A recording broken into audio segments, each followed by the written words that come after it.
Alrighty, gentlemen, you want to become a man, a true man, a piece of art of what society recognizes as the pinnacle of true masculinity with huge balls. Let me stop you right there. I'm not going to tell you how you need to be a pure source of insatiable strength to be valid as a man in society. Lots of social media will brainwash you into a walking baboon who wants to control everything and everyone around you. If not that, it will probably brainwash you into believing becoming a modern man is by giving up your masculinity. Too many chimpanzees talking. Let's reframe, let's recontext, let's roll. Let me tell you what are the best ways to burn your soul and how modern masculinity has laid too many traps you can fall into. Number one, suffocate your emotions with a pillow on their face. Remember last time you felt uncomfortable and went watching porn? That's great. It's the perfect way to suffocate your emotions and make sure they never come back. You'll be safe. Problem solved. Just kidding. They will evolve, come back stronger, and chase you down like hunters after a deer. Too much? You never did that. Okay, how about this one? Your superior at work dumped a lot on you and you felt really frustrated. And after that, did you think I'm gonna hit the gym, or I'll watch a movie, or go out with my friends to change my mind and stop thinking about it? Same. Different, but still the same. Did anything really change after that? Did you manage to process it better the following times? Did you manage to set boundaries healthily? When you think about these memories, do you feel any sensation in your body? The stomach, the solar plexus. Feeling of contraction around there? Feeling of shame or anger coming up? See? That's what I'm talking about. Not only acknowledging and processing your emotions will make you navigate your environment better, but it will teach you how to become best friends with your body and will help you to be more in tune with your inner space. How's that useful, you may ask? Well, when you bottle up, you're bound to explode or shut down, or numb yourself from your emotions, also called disassociation. Now you might think, no, that has never happened to me, never. Well, that probably means you either have not been tested enough or you have a stronger resilience. Both aren't good if you don't deal with your emotions. As the word goes, if you never fail, you're not trying enough. If you have a strong resilience, it's a double-edged sword because it will take you longer to hit a wall. But when you do, it will hurt even more. Sometimes having less resilience helps you know faster what you can accept and what you cannot. Strong resilience can sometimes prevent the development of self-awareness by letting you hang on to something unhealthy for too long. Point being, exploding, shutting down, or disassociate is not healthy. It hurts your loved ones. It hurts you. You gotta be mindful of that. And don't come and tell me you don't need to work with your emotions. This is an ongoing job. It never really ends. And if you've never spotted these sensations in your stomach or solar plexus, well, good news. You've a lot of room to grow. You're probably in a state of disassociation, like too many men are in our society. That can let you run on autopilot and not be in tune with your truth. Use that as a tool for success and the pursuit of a healthy emotional life. More on that on other videos. Number 2, copycat, Giga Chad on social media. Woof! That guy got Lambos and a lot of chicks. Yeah, nice. Well, tell me you this. Everything has a price. Isn't he happy like this? Maybe. Who cares? Are those your standards? If so, then remember he did something you did not to be in that position. Maybe he worked harder. Maybe he took different risks or made different decisions. Have you? Then why do you compare yourself? Or maybe he had things you didn't have to start with. Then why do you compare yourself? And if these are not your standards, then why would you be envious? I'm not going to drop names for now, but social media have an algorithm that is built for business to happen.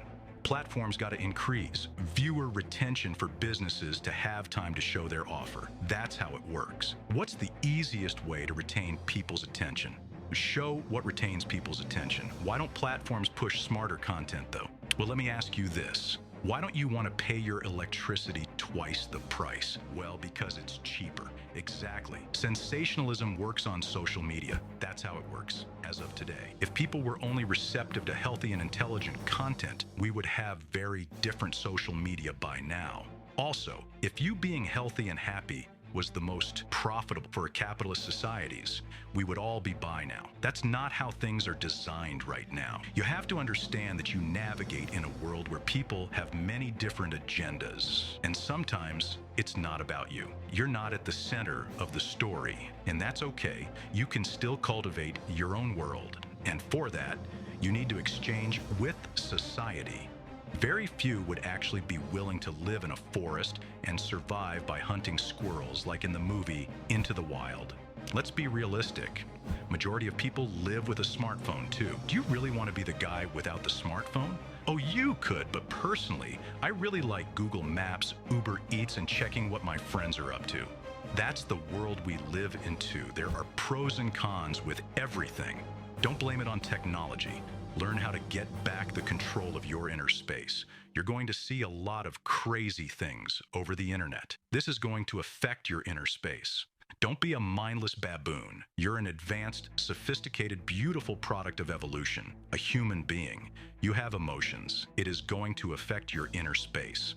Be real with that. What you mentally consume is going to have an impact on your mind, like eating junk food. Eating negative content is going to affect your inner space. Be mindful of that. I'm not saying you should be perfect or stop going on social media, but like you don't go naked in the street and put clothes to protect your skin. Wrap up a bubble before opening apps, and remember, algorithm's gonna do what algorithm do.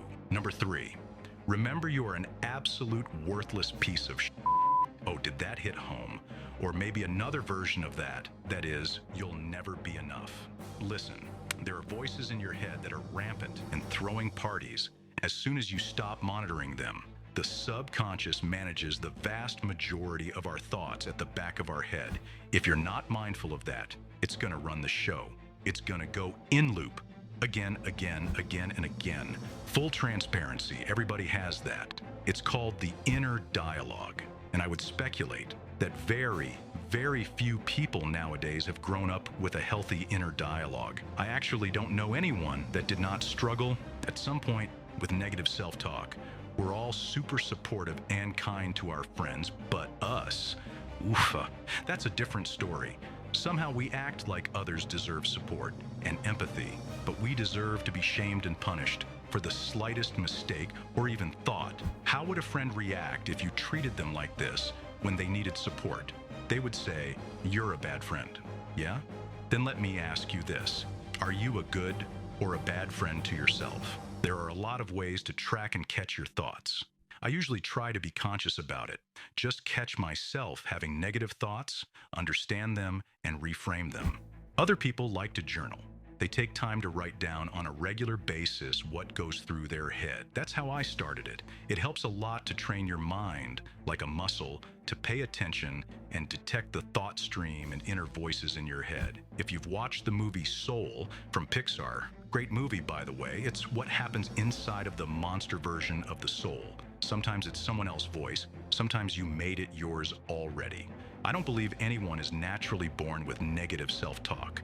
I don't believe we're designed like that by default. I believe it's been built, a bit randomly there and there, by accidents through interacting with people, experiencing something, etc. The goal here is not to blame anyone. Life happens. Your responsibility is to clean what's inside your thought stream. The first time you actually enter there, it's going to look like a grumpy, rebellious, dirty teenager bedroom with socks on the chair and pizza slices fallen behind TV. It's okay. Things accumulate with time. Be kind to yourself. Rome didn't build itself in a day. Be proud of yourself for sticking to this journey and, if not already, join the tribe to build a healthier masculinity for society.